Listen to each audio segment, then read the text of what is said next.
Hello, this is New Vision TV. I am Lynn Komjisha. Perhaps it was a coincidence, but Honorable Colonel Ibrahim Abiriga was gunned down on 8th June, as Uganda generally forgot to mark 8th June as the 20th anniversary of the grisly murder of 80 students of Kichwamba Technical Institute who were burnt alive by ADF rebels. But as Tony Geoffrey Owana narrates, Abiriga is not the first sitting Ugandan member of parliament to be shot dead, though the practice was rampant before the NRM took power.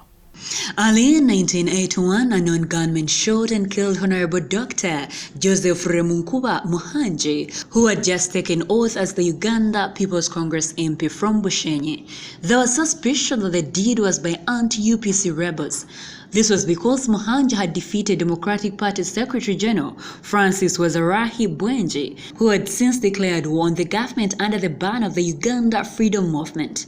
No evidence to back this has ever been induced. Next to fall to the gun was Honorable George Masura Bamturaki, the Democratic Party MP from Kabarore. He and at least one other person was gunned down on 4th February 1982 while having a drink at Kololo Kisementi. Government pointed a finger at anti-UPC rebels but never induced any evidence to that effect. Then on 2nd October 1983, some 10 gunmen in army uniform ventured into the upper class Wampeo Avenue in Kololo and riddled another opposition MP with bullets. The victim was Honorable Africanus Bogere Chivumbi Sembatia, a DPMP from Masaka South constituency. Reports say police sniffer dogs led cops to arrest a government UNLA soldier, Pete Yeyambe Edward Kadogo. He was charged with murder in court and remanded, but he reportedly left Luzera following orders from above, and that was the end of the case. As 1984 came to a close, Mubenda West DPMP Sebastian Sebugwao was abducted by government soldiers at a UNLA road block. The MP disappeared and his body was only found after the UPC government fell in January 1985. Well, where the DP suspects that Sebugwao was killed because of his work on the Public Accounts Committee, where he demanded an audit of Coffee Marketing Board, which incidentally was chaired by the late UNLA Chief of Staff Major General David Oyite Ojok.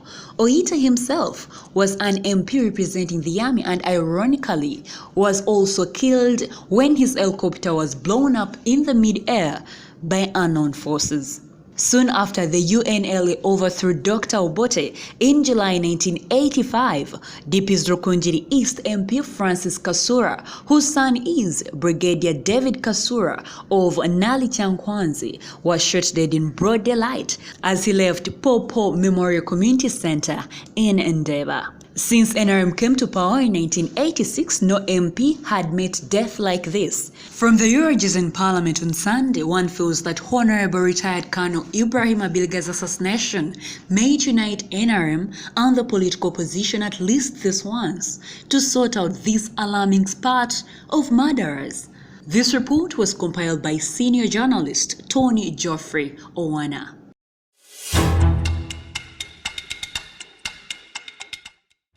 Moving on, when one wants to buy meat for the family, one goes to the nearest butcher's shop. The butcher cuts the beef and puts it in a black polythene bag, commonly known as the kavera, which one happily takes home not realizing that they are carrying deadly toxins that cause cancer. Dr. Peter Wanyera, a public health consultant, has said polythene and plastics contain up to 54% potential carcinogens or cancer-causing agents. By carrying beef in polythene kavera, you are exposing the family to dangerous poisons, more so if the kavera is knotted at the top and contents are exposed to any form of heat. During the World Environment Day celebrations in Mbale last week, a consultant said that we should not use polythene bags anywhere around food, adding that foods wrapped in polythene have been found to get infected by anaerobic bacteria, a germ responsible for skin disease and cancer.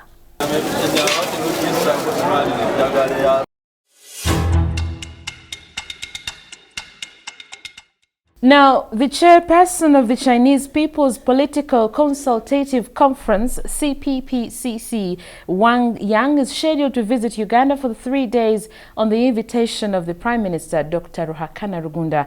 The third CPPCC National Committee that Wang Yang has headed since March is a political advisory body in the People's Republic of China. The visit is expected to run from June 13th to 16th and will include tours to cultural and industrial facilities as well as infrastructure projects such as the Entebbe Expressway, according to China's ambassador to Uganda, Zheng Zhongqiang. Addressing a news conference at the Uganda Media Center, Zheng said Wang Yang will hold bilateral talks with Rugunda, President Yoweri Museveni, the Vice President Edward Kiwanuka II, and Parliament Speaker Rebecca Kadaga. China is at the center of constructing the country's key infrastructure projects such as the Entebbe Expressway and the Simba Hydropower Dam.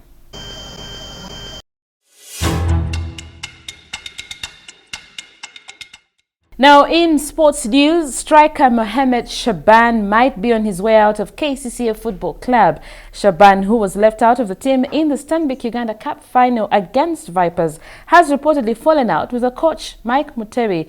KCCA beat Vipers 1-0 in domestic football's second prestigious event in Bukedea on Saturday. Mutebi stated that Shaban is an erratic player he has failed to handle. Shaban is also reported to not be training ever since he returned from the Uganda Cranes camp. Mutebi says over the past couple of days, Shaban comes to the club's training ground at Lugogo, but remains in his car.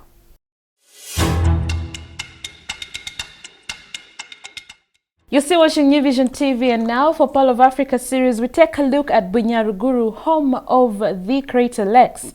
Bunyaruguru Crater Lake region is home to 52 crater lakes. These lakes are found on the edge of Queen Elizabeth National Park near Fort Portal, Uganda. Amongst these, we look at Nyanzibiri Arunyankore word, which means two lakes. One of the lakes is called Kamweru and the other is Chema. Take a look. The Nyanzimbiri, meaning two lakes, in Lunyankole are also ancient volcanic craters, just like the other 40 crater lakes in the region. These lakes are called Kamweru and the other is called Shema. They seem so close to each other, but politely separated by a road. Bunyaruguru Crater Lake region has magnificent landscapes, and some of the activities to engage in while here are swimming, fishing, canoeing and hiking. The soils are also very fertile, with so much agriculture at play. Now for more Pearl of Africa stories, visit our website www.newvision.co.ug. Our newspaper, The Sun, The Vision, is also another home of adventures, so grab your copy every Sunday for Pearl of Africa stories.